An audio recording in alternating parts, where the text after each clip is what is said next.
संध्या live आवाज महाराष्ट्राचा। नमस्कार, मी सेजल आणि तुम्ही पाहताय संध्या लाईव्ह। हा अपघात तामिनी घाटात झालाय। तसेच तामिनी घाटातील धोकादायक वळणावरील वॉटरफॉल पॉइंट येथील दरीस बस कोसळली असून अपघात कशामुळे झाला याची माहिती मिळू शकली नाही।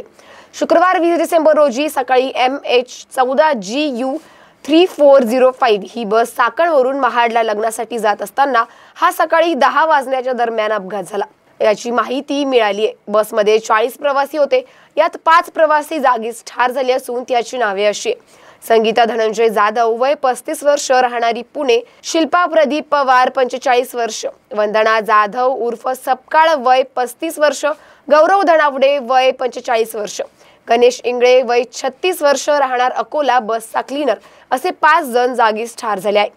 तर यात गंभीर दुखापती पुढील: सुप्रिया अरुण मांढरे वय 50 वर्ष राहणारी पुणे, सुधा अशोक माने वय 60 वर्ष राहणारी पुणे, सुनीता अशोक धनवडे वय 50 वर्ष राहणारे पुणे, संगीता नामदेव जाधव वय 62 राहणारी पुणे यांना गंभीर दुखापत झालेली असून बसमधील इतर 30 प्रवासी यांना किरकोळ स्वरूपात दुखापत झालेली आहे। अपघाता ठिकाणी मानगाव पोलीस ठाणे येथील पोलीस अधिकारी व अंमलदार यांच्या टीमने घटनास्थळी जाऊन मैतास व बाकी प्रवासी यांना मानगाव ग्रामीण रुग्णालयात रवाना केले। तसेच अपघातग्रस्त वाहन बाजूला करून वाहतूक सुरळीत करण्यात आली। संध्या लाईव्ह साठी प्रतिनिधी नितीन करडे। अशाच माहितीसाठी आमच्या संध्या लाईव्ह चॅनलला लाईक, शेअर आणि सबस्क्राईब करा।